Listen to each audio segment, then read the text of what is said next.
Here we are. Here we are. Oh, excuse me. Here we are. How y'all doing? It is the Real Money Coach Show. It is showtime. It is Tuesday night at 8 p.m. And I'm glad that you are with us on this evening. Come on in, put in the chat where you are watching from. What city, what locale, what country are you watching from? Because you know what? We're international, man. We have people that come on this show that have things going on the continent and from coast to coast. And I'm just really just kind of proud of the guests that we bring to you, bringing this wonderful information. And again, let me do this. I haven't done this in a while. I haven't really talked about how the Real Money Coach is an acronym for relevant. The R is for relevant, the E is for educational, the A is for actionable, and then the L is for life changing. And that is the type of information that we want to bring you on each and every week, each and every broadcast that we do. Kimberly McMorris, thank you for being here. Thank you for tuning in. Thank you for being part of the team, part of the TRMC family. A couple of things I want to really make announcements about. The first one is I need all of you to do this tonight that are watching this replay, is to go ahead and register for the iPad Your Money Masterclass. Even if you've come to the masterclass before, this masterclass is going to be a little different in the fact that I'm going to go through some of the material for the first 7 chapters of the book, like I normally do, but I'm going to do it in about 30 minutes. And then the second half of the time that we're going to be together is going to be featuring Janice Leak for a few minutes. She usually does a little something. She is known as the Rainmaker, right? So, and then we're going to conclude with Pearls of Wisdom each week from Dr. George C. Frazier. So we're going to have 30 minutes of me. We're going to have about 5 minutes of Janice or so. And then we're going to conclude with, 20, 25 minutes of Dr. Frazier. So you're going to get a taste of information that you hadn't got before. And so we're doing this inside of the Generational Wealth Alliance. And, I've been on that podcast, that Zoom group meeting for about 2 years. And we really have some great discussions. And it's an opportunity to really kind of have the mics open and talk about all things money, generational wealth, all those types of things. So we want to make sure that you tune in for that. So as Dante has it rolling across the screen, go to iPadMasterclass.com. Now, that is going to take you to Eventbrite. You do not have to register for every single class. Just register one, and we make sure that you're on the list, and you'll get your email reminders of when the class starts. Now, the cost of the class, it's free. Doesn't cost you anything at all. Absolutely free. Just come get the information, get the knowledge that we're putting out. So I want to make sure you are aware of that. The other thing to make sure, a couple of things that are coming up here in the near couple of weeks is I will be at the 2003 Business Expo that will take place here in Charlotte. I'll be sharing the stage with some other great folks that are also main stage speakers. In addition to that, I will be doing a workshop. I'll be facilitating a workshop, and we will have more information for you as time goes on that. But it is on June 10th. June 10th.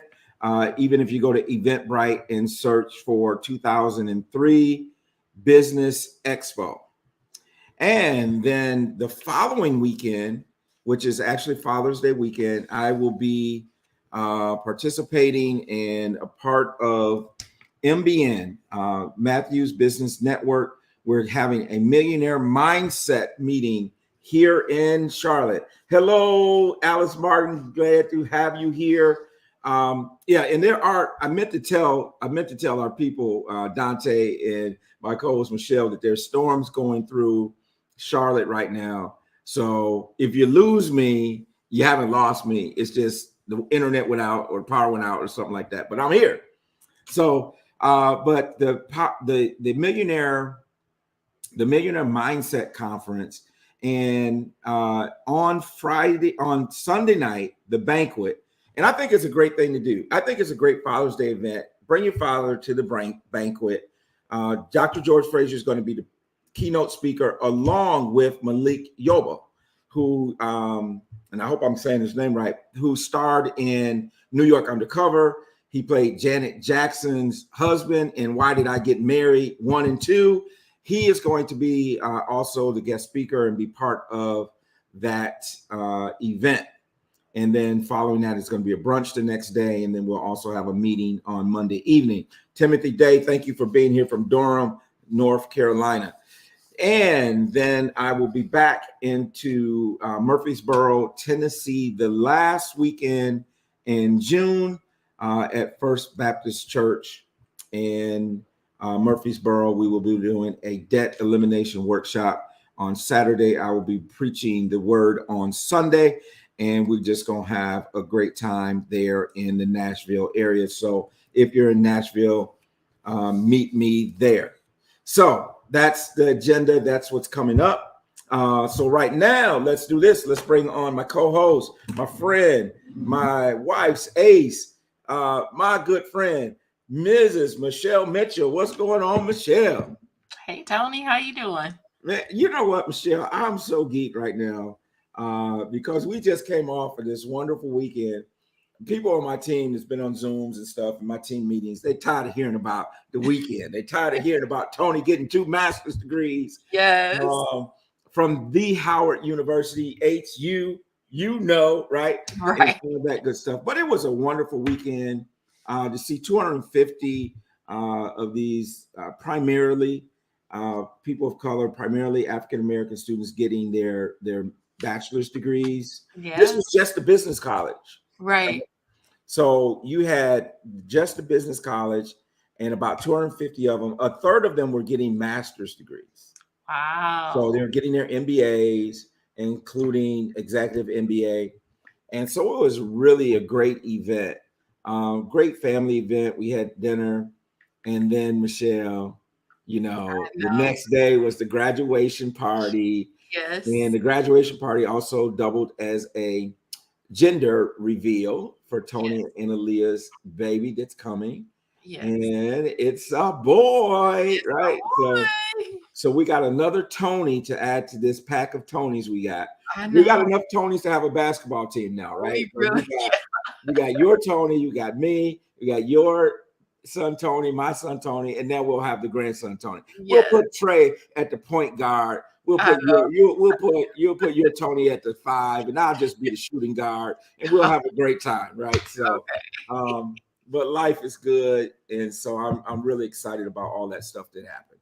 And then to cap it off was Mother's Day on Sunday. We got a chance to have a great dinner or breakfast with Kendra, my sister-in-law, who's going to be our guest next week, and also Tony and Aaliyah and Elisa. And so it was just a great weekend. Dr. Benita Harris, thank you for being here. I think we have an appointment on the calendar, if I do believe. And by the way, let me say this. If you're watching and you have not sat down with me for a free appointment or assessment, you need to do that. You need to go to iPadappointment.com, schedule appointment. Let's chat if it's been a while. And that is wonderful. Ruth Bell is in the house. Ruth, thank you for being here. I've actually talked to your sister. I think Constance is your sister through Messenger today. So a lot of great things are happening.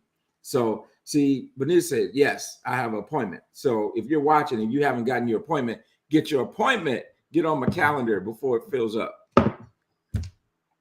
That's a whole mouthful. Yes. So what's going on with you, Michelle? Well, things are moving along. We did launch our Bridge the Gap podcast, and you kindly gave me an interview. So I'm pretty excited about that. Getting that information out to people. So you got the podcast, and then there was the auto summit, right? The audio. Yeah, it's the audio summit. Yeah. The audio summit. So we do have that information. If we can make sure, Dante, we get that posted So if people want to participate in that. So Michelle, just tell them real quick a little bit about what that's about.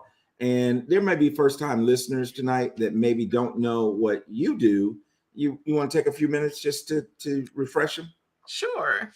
Yeah, so I'm Michelle Mitchell and the CEO and founder of Mitchell Consulting, and we are a financial and business like advisory firm. And I have my own personal advisory board, and Tony Jackson kindly agreed to be on that advisory board. And what this private audio summit is about is talking to each member of the advisory board, and we were talking about how how business owners, one, we got their stories, and two, we talked about when their expertise is not functioning well in business, how it impacts the financials, and then how to fix it. So Tony kindly talked to us about personal finance and how when business owners, like when you're struggling with personal finance and you're trying to run a business and you're bootstrapping it and you wearing all the hats and being the janitor and you know you being the janitor and you know the salesperson and you actually deliver the service or whatever it is, you Just know, wearing all the hats. Yeah. yeah, wearing all the hats and how that really can cause money leaks in the business because you're not an expert at everything. So I talked to each participant, and I think there's 7 of us. Um, and I talked to each one about that and how that shows up in business and then how to fix it. So, Well, I think that's awesome, awesome material. It's interesting is having this conversation with I guess a client, and I'm his client or whatever. We're mutual clients of each other. Just about you just can't you got to find people that are good at what they do, yes, so that you can do what you do, right? yes, exactly. And then we've been taking a few groups through Disc and Dollars, where we're looking at the disc profile, looking at how you relate to money based on your disc profile. But a Yes. lot more of that is about how you communicate. And as we look at that and we chart a organization and we chart them, each member of that organization, what you find and what we find in a lot of organizations is that everyone is in the same quadrant or near each other. It's a bunch because we tend to attract people who are like us. We tend to Yes. hire people who are like us. Yes. And really the goal should be is to have a balance so that we have people that, complement our weaknesses Yes. and can offload some of those things that take a lot of time and energy away from us when we're doing them because they're not our natural style. Yeah. So Yeah. And I try to do that with our team. They're pretty balanced. They're not all like me. I don't want another me on the team. well, I'm looking for another me. Well, I'm looking for people who can do what I do, but in a different way. In a different way, bring a different twist to it, but different just flavor. duplicating yourself. Yes. Hey, I want to remind people who are just coming in and tuning in, put in the chat where you are watching from. I see people are adding and coming here. Michelle, I have just a guest tonight that if y'all listen to the radio broadcast, Kimberly McMorris, excuse me. Kimberly McMorris, y'all, is a people always say, oh, she a firecracker. She got so much energy. Well, this lady has all of that energy that you could, any adjective that you want to use for it. But Kimberly McMorris is the CEO of Black Wallstreet Insurance Agency. She's co-owner, chief operating officer of the First Priority Insurance Agency based in Metro Atlanta. Her focus is supporting small businesses and professionals.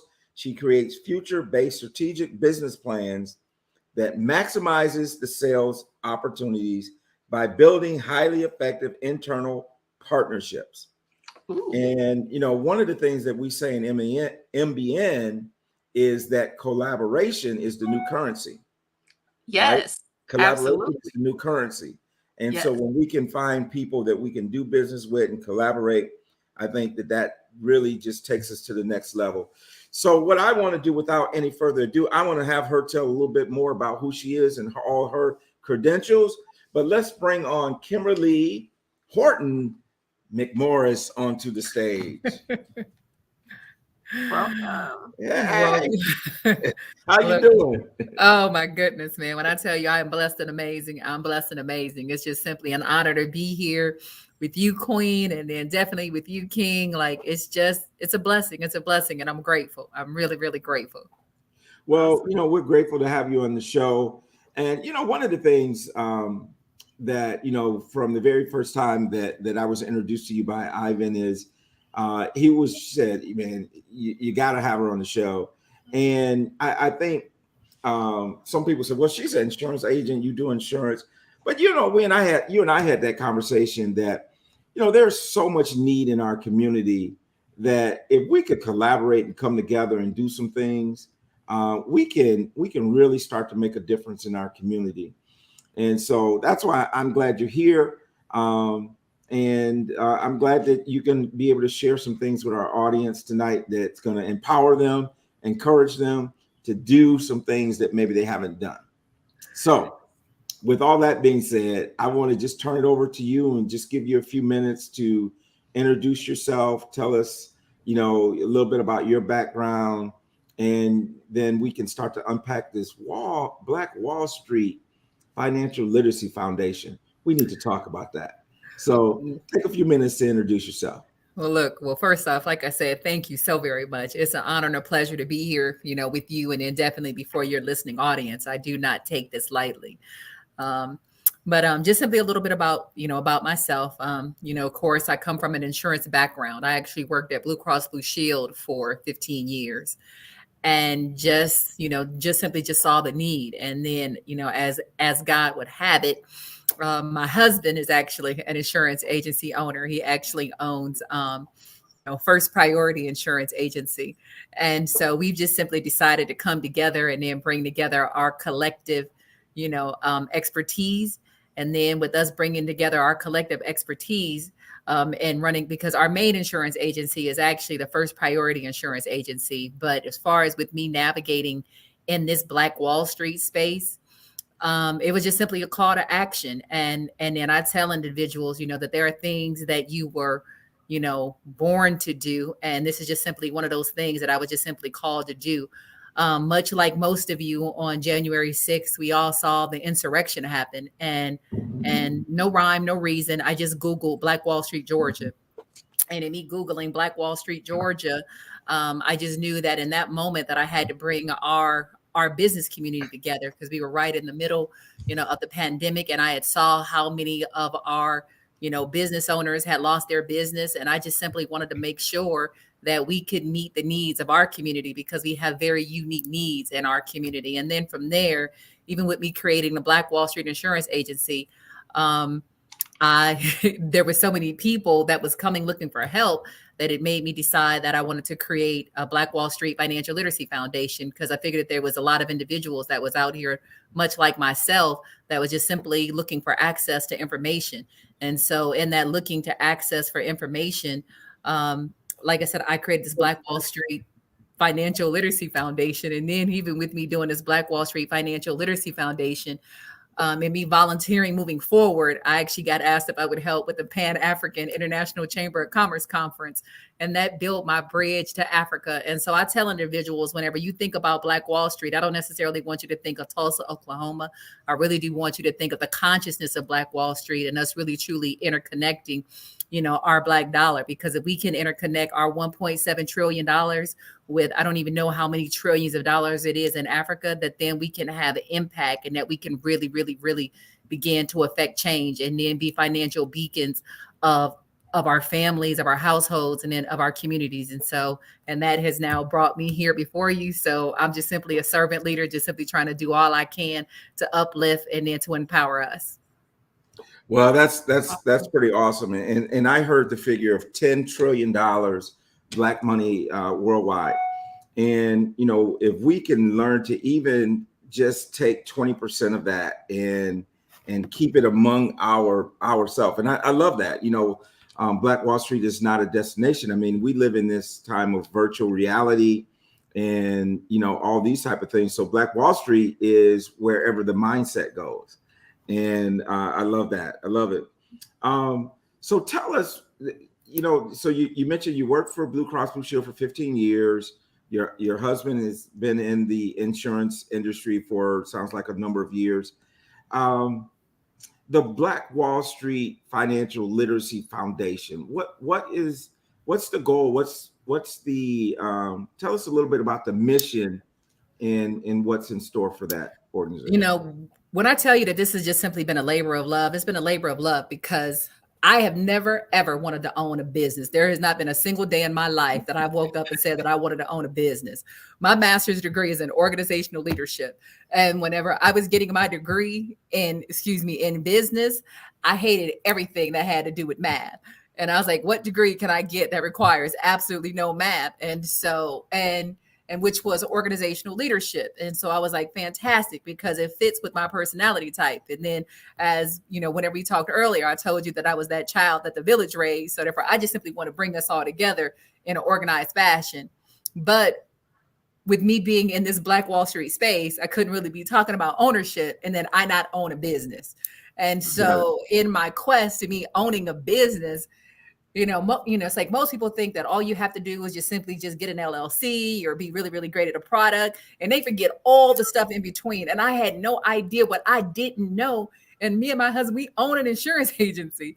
And so it just simply made me think, like, how many people need to know all of the steps to owning a business? Sure. And then, it's like you might be really, really great at selling T-shirts, but that don't mean that you know how to run a business. And then, in me finding so many business owners that were struggling or that were doing things wrong. And then, of course, because I had this inclusive spirit, I was like, let me create a space and a space and a place for us to get, not only information, but to also to be able to get access.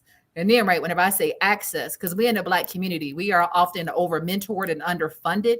And so I not only want to be able to give you the tools for you to have a successful business, as far as with making sure that things are structured properly, but I also want to make sure that you have access, whether if it's access to capital, because you might just simply just need a grant, if it's access to, to a small business loan, or even access to some of this other money out here that we just simply don't know that's out here, but just whatever it is that I can do to help you to take your business to the next level, then that's just simply what I want to be able to help you to do, to be able to take your business to the next level. And then not only that, just simply creating a space that's inclusive of all of us. Because if we are inclusive, where I tell anyone, I'd much rather collaborate than compete any day of the week, because if we move together in the spirit of collaboration, we can just simply accomplish so much more. Oh, Lord, my computer died.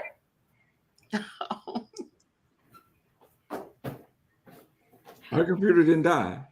No, it's still on. I don't know what. Okay. Wait, maybe her screen went blank. Oh, Kimberly, your computer's still there. It didn't die. Oh, she can't hear you. She can't hear me. No.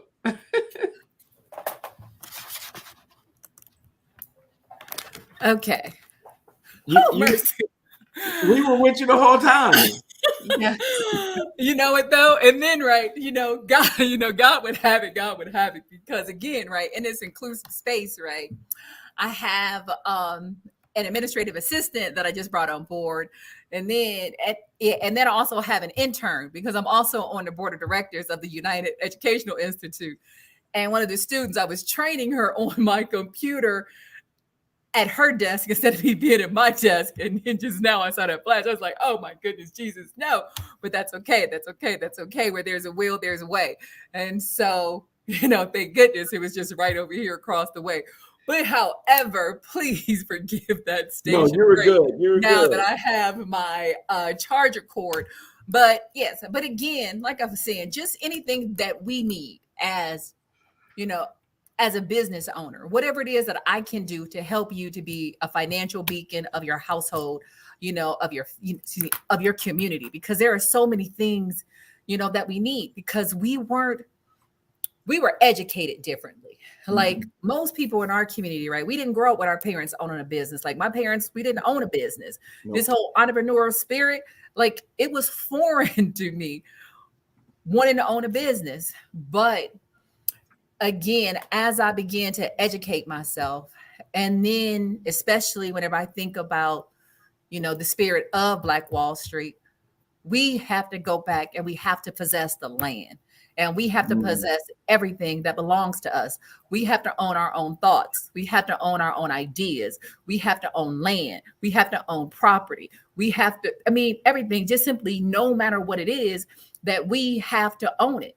And then not only own it here, we have to build a bridge and a pathway forward, to Africa. Like we have to return home. And then even with this Black Wall Street Financial Literacy Foundation, I'm literally telling business owners, you need to have a plan in the next 1 to 5 years for your business to touch the continent of Africa. And it doesn't make a difference in what way your business touches the continent of Africa, because whenever we think about the Industrial Revolution, Africa is literally in an industrialized state. And if we can really truly connect us in very, very real world, tangible ways, then we can do that. And it may be that it's just simply e-commerce. You might just simply just start out small, order you a couple t-shirts or, some shea butter from Africa, just simply, no matter what it is. But by chance, if you want to move on a larger scale, if you want to do imports and exports, then we want you to be able to do that too. If it's gold, diamond, silver, no matter what it is, if you can think it, we want to be able to help you to imagine it.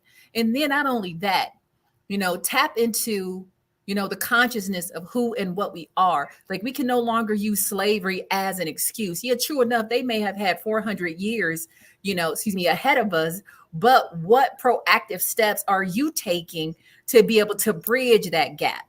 And so it's just simply my charge to take those proactive steps to be able to bridge that gap. Because if we just take one step at a time, then we can build that bridge. And I'm just, it's just, God just simply, for such a time as this. So I'm excited about what's coming.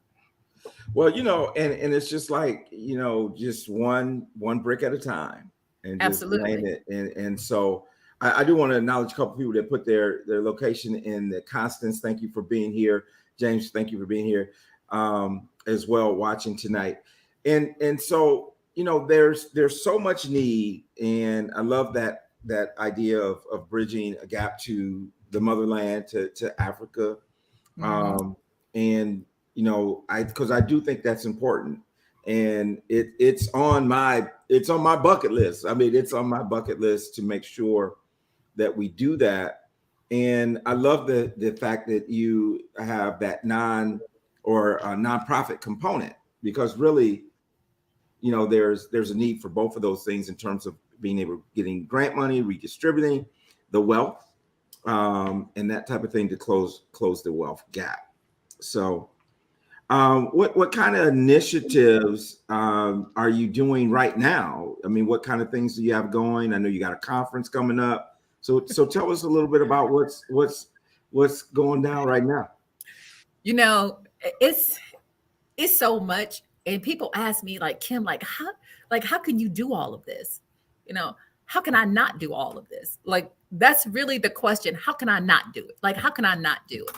And so as far as with what I have coming up, I'm like, I really do just need to create a schedule, a calendar, and an agenda, because I've literally been overbooking myself, but that's okay.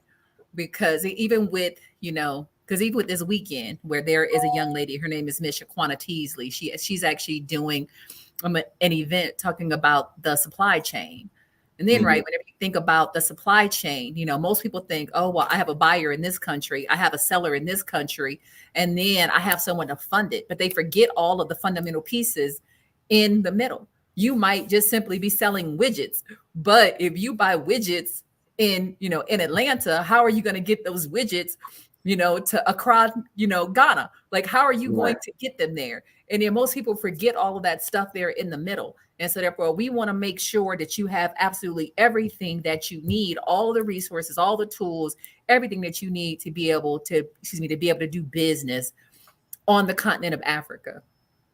And then also, now that's coming up this weekend. Well, let me just pause right there. That's very interesting, because one of the things that stood out to me as I talked about attending my son's graduation at Howard is that there were a number of the kids, I call them kids, I know they're all adults, but there were a number of kids that were graduating with like a master's in supply chain management and that type of thing. And I never had really seen that before. We talked a lot about the supply chain in terms of COVID and why the shelves were empty and all these types of things. But, that's a whole nother aspect of business that as you are pointing out is very important.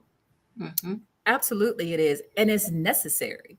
And then where whenever you think about supply chain management, and in fact, even for you to mention, supply chain management, there's even another, area that I would like to see grow more, especially in our HBCU community, which is actual mineral science.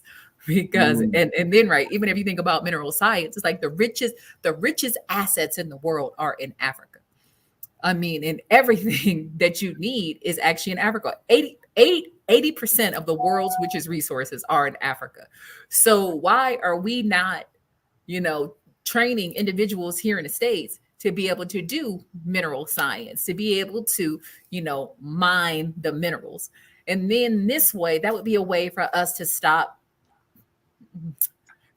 China coming in and mining the resources, and then, and then selling them back to us. Like if we taught mineral science, we can mine our own resources, we can build our own manufacturing companies, and then we can produce our own items, and then we can sell it to them. And then we keep 80% of the profit, 80% of the profits. And even though that may be very, very simplified to say, but if you really, really think about it, I mean, that's really literally what's necessary.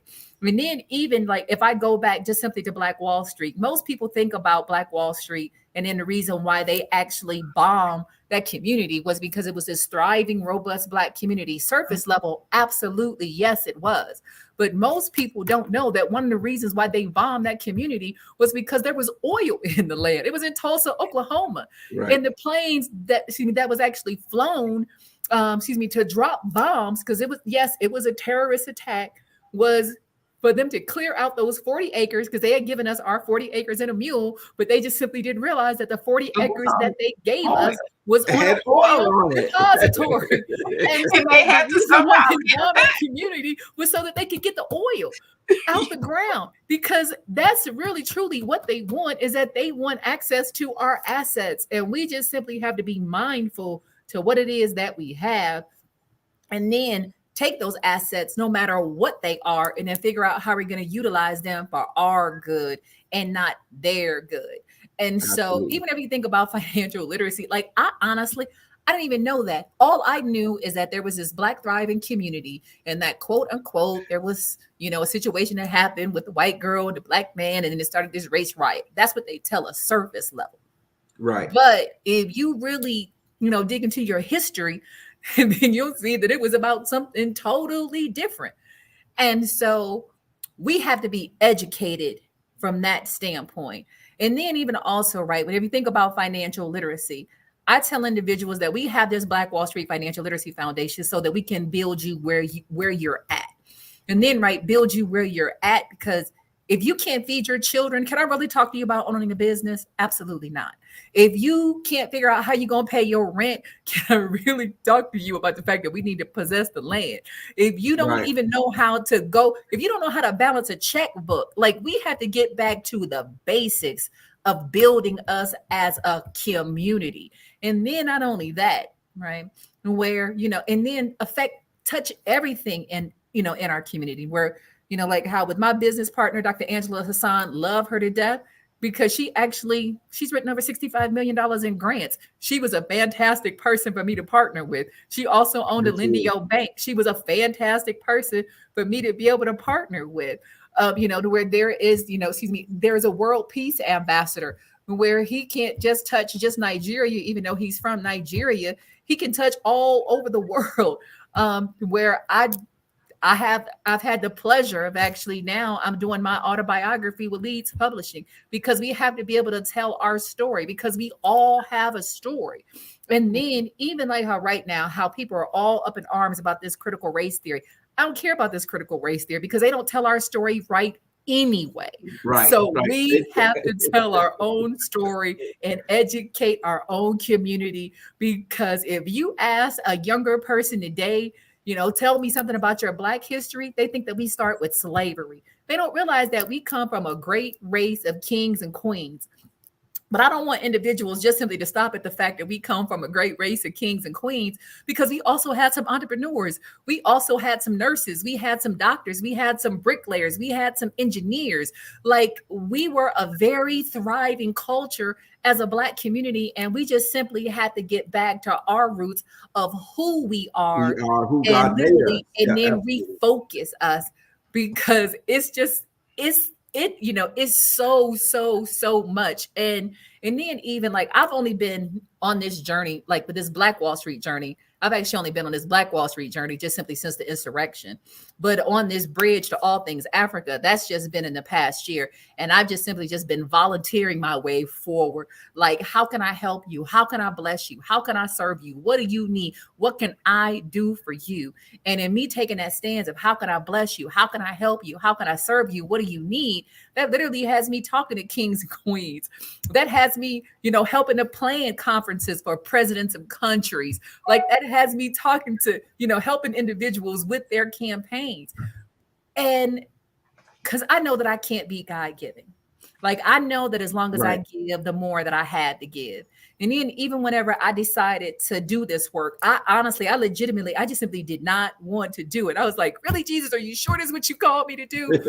But in that, in me asking him if this is really what he called me to do, I was like, I will only accept this assignment if I can approach it from the standpoint of marketplace ministry, because it has to be about, uplifting of God. It has to be, us really getting back to the core of who and what we are. And in everything that we do, we have to do it in his honor, because it's not about me. It's not about you. It's not about the next person. It really is, how can we heal ourselves as a people from the inside out? Like, we can't look to them to save us. We can't look to anybody to save us. We are the only answer. We have to participate in our own rescue.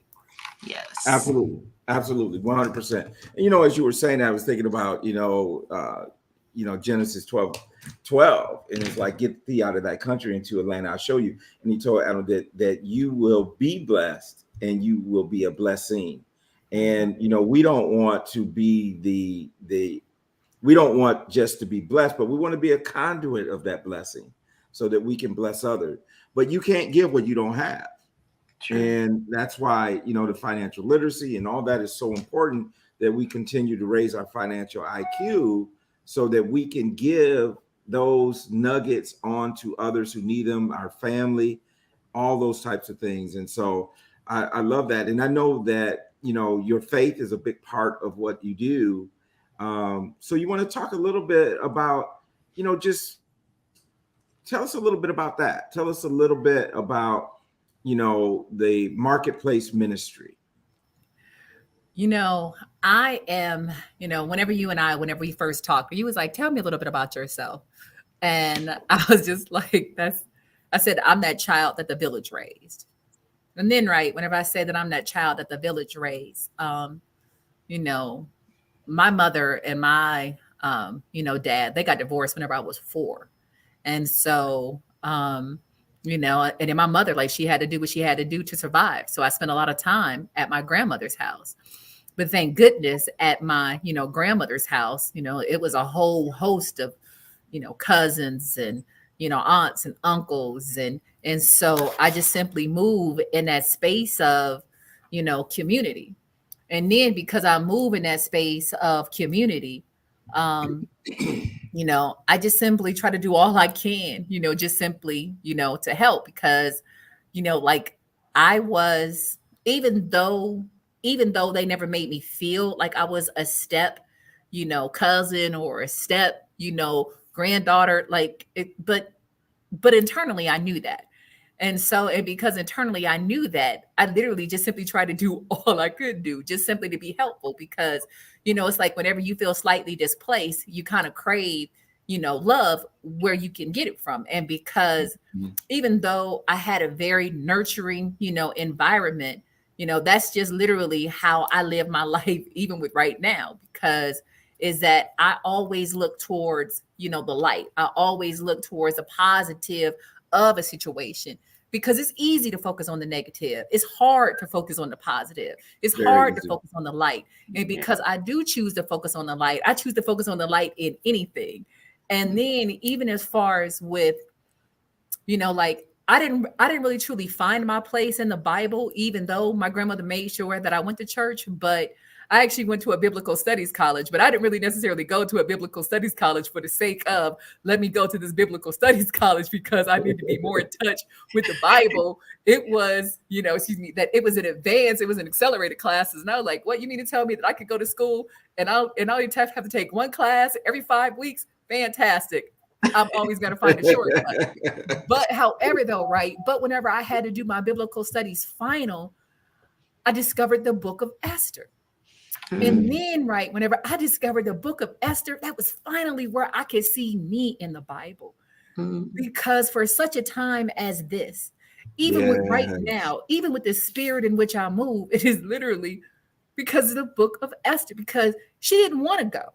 She didn't want to do what she was called to do. She was afraid to do what she was called to do, but she knew that she had to do it. And because I move in that spirit, because I move in that space, I just simply know that you have to do it.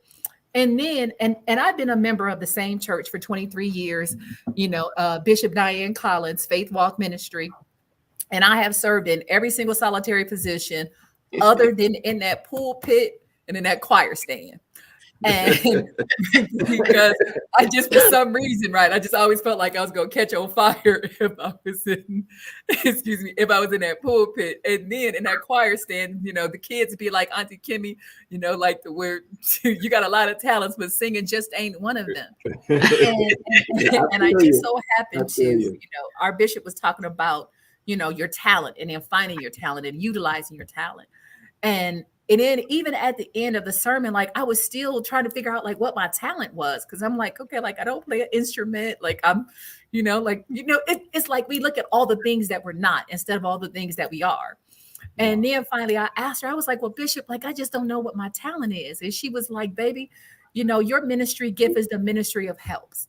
She was like, I know that if there is a need in the church, I can call you. He said, I know that if there's an altar call, if there's someone in need, that you're going to be one of the first ones to write a check. I know that if I say, Sister Kim, I need this, there is no hesitation. And then, and just whenever she said ministry of helps, I Googled ministry of helps. I didn't even realize that there was a ministry of helps. And I was like, oh my goodness. So now not only, right, do I move in the space in the spirit of Esther, I also have now found, my ministry gift.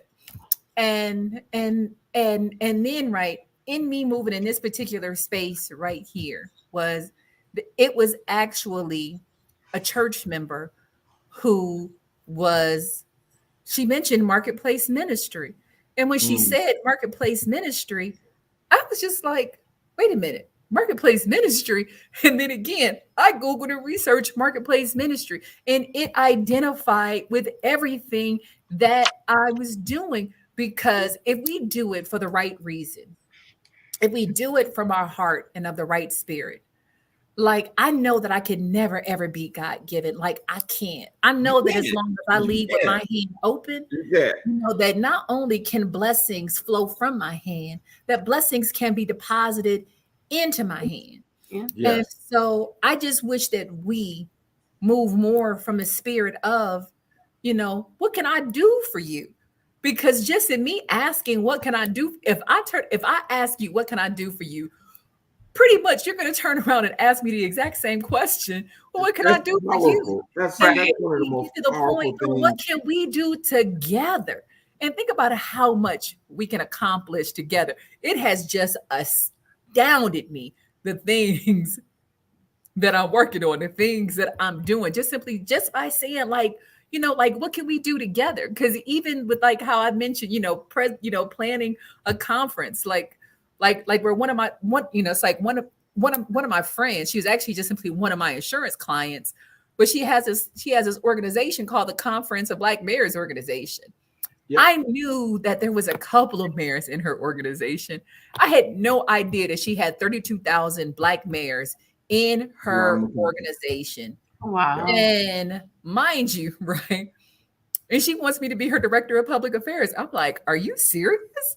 And so in that, again, just simply saying, what can I do to help you? Like, Vanessa, like, what do you need? We're literally planning a conference for the president of Tanzania. I mean, who could have thought something that simple? Like, I can remember reading about Tanzania and Zimbabwe in my history books, not knowing that I would one day be able to have a direct impact. But it's just so much that we can do. He'll do it. The thing about it is God is just so amazing at all that he can just bring right to us if our heart is right. Absolutely. And that's the wonderful thing too, is when your heart is in the right place, and you're willing to be a servant first, right? Mm-hmm. The greatest of you shall be your servant. And all these biblical principles that we see in all these self-help books and all that, they may not quote it exact, they may not give you the chapter and verse, but a lot of it is directly from the Bible. Yes. And you just simply absolutely you cannot outgive God. I mean, and as long as we are doing what we are supposed to do and we're being good stewards, I believe that God will continue to bless our efforts. And when we want to make a difference in the earth, on the earth, if we want to be His hands and His feet on the earth, God will give us all the resources that we need to do that. And so, that's a wonderful thing. I mean, I could just feel your joy in all that you're doing and how you're just so passionate about it. And the amazing thing is sometimes the path that we take isn't the path that we thought we would be taking, right? I never thought that, there would be a real money coach. I never thought that some of these things would be there. And if y'all are not paying attention, y'all need to be looking at the chat. The chat is simply blowing up tonight, y'all. Because I think this resonates with people. It resonates with our audience because we all want to do great things. We all want to help our brothers and sisters, mankind, all of that. And, just you coming on the show and with your energy and your passion for it, I think it's contagious. Yeah. I think it's absolutely contagious. We just got to pick a place and start. And again, and whenever I say just pick a place and start, it's just, I mean, I was just, like I said, I was literally just January 6th, just at home sitting on my couch and saw the insurrection and was like, and I was startled by that, but I also saw opportunity in that. And then, right, whenever I say I was startled, but I also saw opportunity because it was in that moment that white America had never been more divided. But, but Black America had never been more united. So again, that was a window of opportunity because we as Black people, right, we were mad about 45. I don't call him President Trump. He was an imposter. So we were mad about 45. We were mad about COVID. We were mad about George Floyd. So we had this spirit of community where we could come together. And I just simply knew that I had to go get my Black community, but that still didn't make me move. And then right after the insurrection, the Breonna Taylor story came on. And I don't know if you've watched the Breonna Taylor story in depth. That hurt my heart. I was like, you mean to tell me that my life as a Black woman has absolutely no value? That you can come into my house and kill me? My husband tried to defend me because of course he would. And then he ended up in jail for 2 weeks and there's absolutely no consequences, but that still didn't make me move. But what made me move was, sometimes God will set you up. He will absolutely set you up, like to where he'll nudge you a little bit and then he'll just push you in the street. But my push in the street moment was Glory came on. And I don't know if you've ever seen the movie Glory with Denzel Washington. And Glory came on right whenever they were marching Denzel Washington up to be whipped. And they had him shackled and bound. And he was trying so hard to hold his head high. And when they began to whip him, he was still trying to hold his head high. But when a tear fell down his face, a tear fell down my face. And it just made me think, how many Black men feel like this? How many Black men feel like they're being whipped every day? And all he was trying to do was find some shoes for his feet. That's all he was trying to do, was find some shoes for his feet. And I just Googled Black Wall Street, Georgia. I just simply couldn't take it. I just simply couldn't take it. The insurrection, the Breonna Taylor story, and Glory right in that moment, that's just simply what made me move. Like, I just simply couldn't sit still any longer.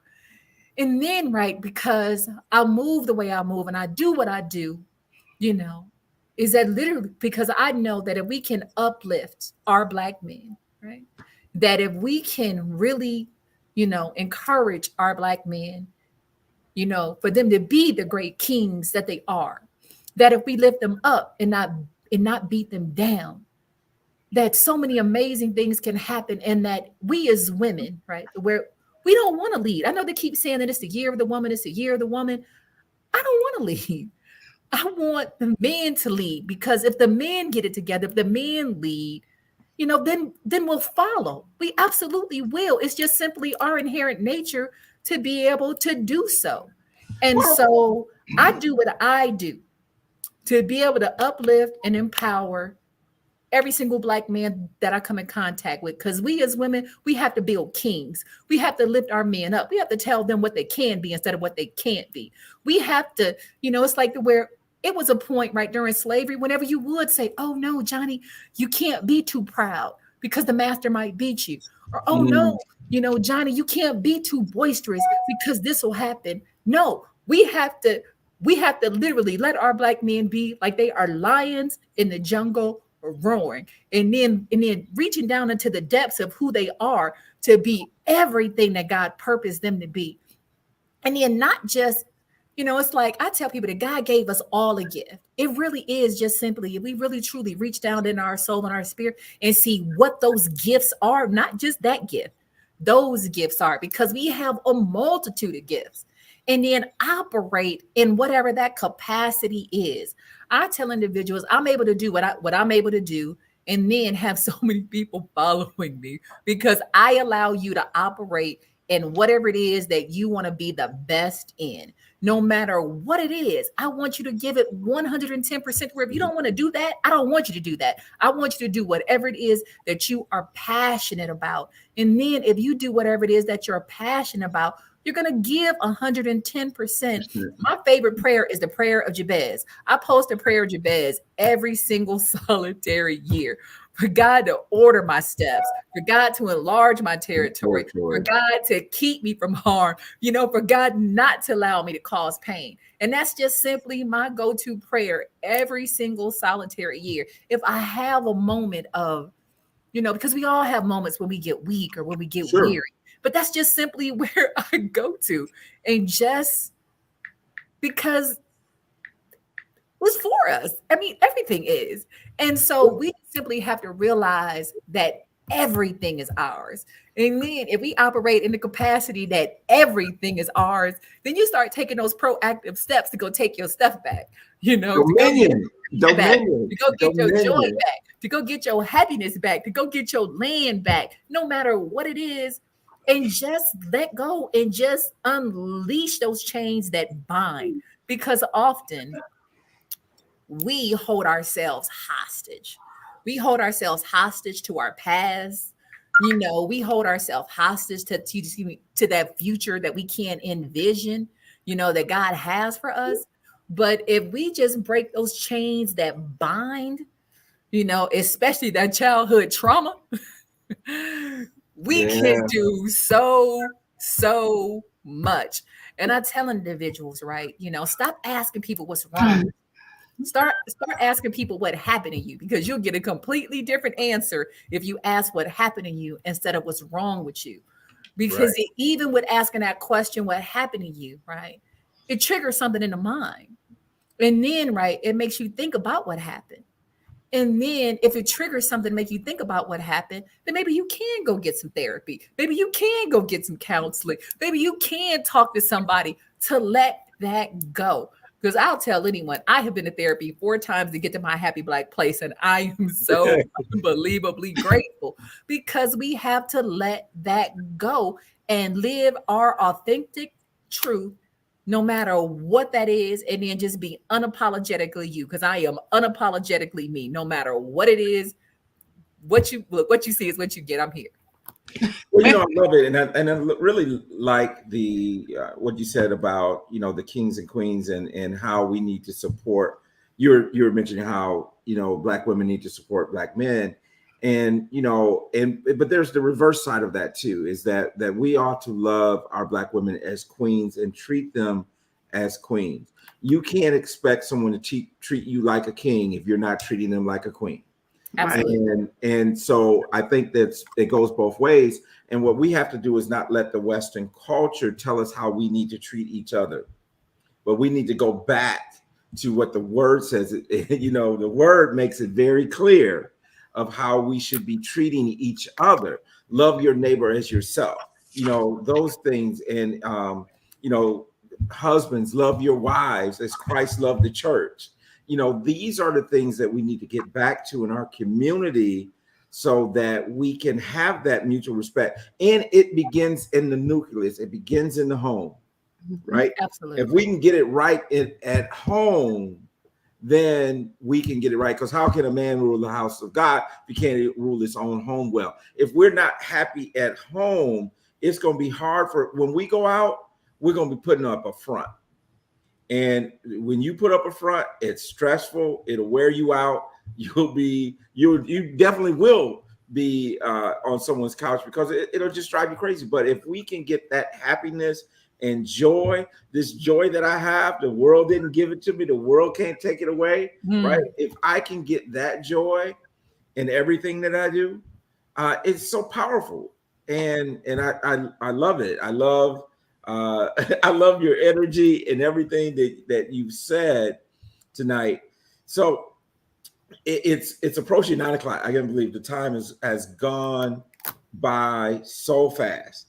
But I want to give you the last word. If you were going to leave a word of encouragement to our audience tonight, or a word of action, whatever you choose, what would those words be? That you can do all things. I mean, literally, like, you can do all things, no matter what it is. That I just know. Now, this is just simply for me. Okay? I know that if God gives you the vision, that God will make the provisions, no matter what it is. And so just believe that no matter what it is, right? And it doesn't make a difference, right? And what it may look like in this moment. Because again, for me to get to this place, it was 2.5 years ago that Black Wall Street dropped in my spirit. And I didn't own a business 2 years ago, but I now own 3 corporations, also in an LLC. And it just simply wasn't something that I wanted. It wasn't something that I asked for, but it was just simply God gave me the vision, and then he made the provision for me to be able to do what it is that I do. So if you are here in the Metro Atlanta area, even if you're not here in the Metro Atlanta area, because again, we're building a bridge all the way to Africa. And so I'm personally here in Atlanta, but we need to do this collectively and collaboratively together. And so, by all means, please do not hesitate to reach out to me. My direct phone number is 678-472-0987. Our website is BWSFLF for Black Wall Street Financial Literacy Foundation. You know, our insurance agency is the First Priority Insurance Agency. My husband's name is James McMorris. We've been in the insurance industry for over 30 years. And then the last thing that I'm going to leave you with, because this was about Black Wall Street and financial literacy, is I encourage you to get some life insurance, and then just pick a place and start and get life insurance, and then get life insurance on everything. I literally today, I did a quote on a 2.5 years old. And I was like, look, if you just put $100, just $100 a month, by the time that she gets 30, you know, she can take out $30,000 and start a business, or 25, she can take out some money and start a business. But if you just continue to invest just $100 a month, she'll be a millionaire by the time she hits 65. That's just something simple. But even if you can't do that, even if you get nothing but a 10-year term policy, $100,000, we can change our future. We can change the course and the path to be able to build generational wealth. And so even if you don't reach out to me, make sure that you reach out to any local insurance agent, and then just simply let them know it starts with me today for me to be a financial beacon of my family and get some life insurance today. Because if we start while they are young, then we can make a difference in our community. And so definitely, if you do nothing, please get some life insurance. And at a minimum, get $100,000 of life insurance, even if it's just a 10-year term policy, even though I'm totally against term insurance. But we got to pick a place and start somewhere until you can get a whole life policy, until you can get an index universal life policy. We have got to stop using GoFundMe as a way to bury our loved ones. Because again, you should have 7 times your current income, but at a minimum, we could change the whole course of our Black community if every single person had just $100,000 of life insurance. Change the whole thing. You preaching my song, right? I know. She's teaching your lesson. Huh? She's teaching your lesson. She teaches my life. I mean, it's like hearing me speak through a female voice, right? And so those are the things that we talk about, that we promote. And so thank you for, making that emphasis, because it is important, and we can change the whole trajectory of the generations to come if everyone had at least 100,000. And 100,000 really ain't much. It ain't. Right? It's nothing. But if we can at least start there, yes, then we can move on. I want to give a shout out to Harvey Jones. Harvey Jones is working in his family, making sure that every single person in his family has an IUL. I mean, that's what we do. We need patriots of our family saying, listen, I'm going to keep saying this until you take action. Right? Absolutely.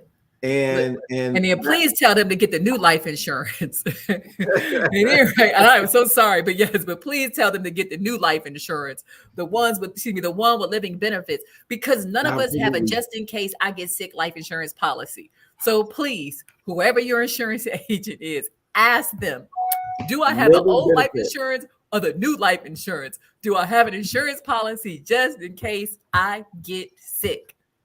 Right. Because we're gonna die, we're gonna get sick, we're gonna get old. You can have a policy that will make sure that you take care of all those things. Yes. And that's the foundation. That's what we do.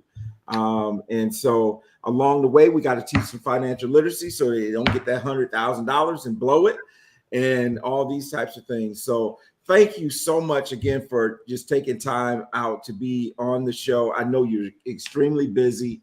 But this has been great, and it's been very, very encouraging. Thank you for dropping in and dropping that bomb of energy on. Michelle, anything that you want to say before we wrap up? This was great. I mean, yet another good show. So Well, it's amazing, Kimberly. It's amazing how God keeps sending the right people to the show, and with the right message that just kind of falls right in line with what we want to do. God is certainly good, and He's been very, very good to us in terms of that, as well as so many other things. But we give Him the credit for it. right. As Harvey Jones said here, great presentation, great show tonight. Everyone, make sure you take it heart. If you're not working with somebody, you guys know how to get a hold of me. You can schedule appointment, iPadappointment.com. Whatever you need to do, let's get it done. Let's stop procrastinating. Let's take action. You've been watching the Real Money Coach Show here on Facebook and YouTube, LinkedIn. And we will see you next week when we will have Kendra Miller as we're talking about Mental Health Awareness Month, which is another one of those things that we need to take care of in our community. God bless you. Have a wonderful night, everybody. Bless you, Good family. night. Good night.